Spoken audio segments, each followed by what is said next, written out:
Hello, today I would like to share a few thoughts about Olam, which is Hebrew for everlasting God. Isaiah chapter 40 verse 28 says, "Don't you know, haven't you heard? The Lord is the everlasting God, the creator of the ends of the earth. He'll not grow weary, and his understanding no one can fathom.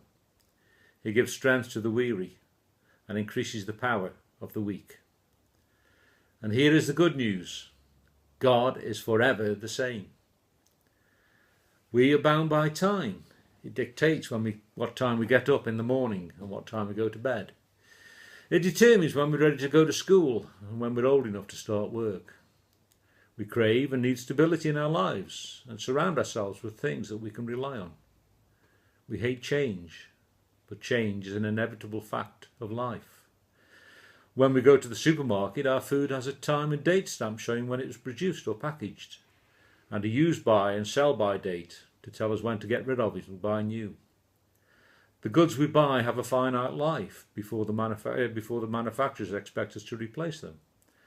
Our houses are designed for now, and within 100 years or so, they will be demolished and replaced with something modern and more energy efficient. Even nature is bound by time.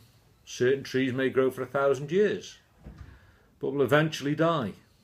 Mountains may be pushed up from the earth and seem as if they'll last forever, but will eventually crumble, eroded over time by wind and rain. I remember as a child how time dragged as I waited for certain birthdays that would mean I was old enough to do the different things I couldn't do. And yet now time flies, and there's rarely enough time, as one birthday quickly follows another. I love science and marvel at our knowledge we have today about our universe, space and time. Scientists tell us that time began a fraction of a second after the creation process began, and I thank them for this information, but I read it in my Bible a long time ago. So let's take a moment to think about the everlasting God who exists outside the constraints of time. God eternal means he has no beginning and no end.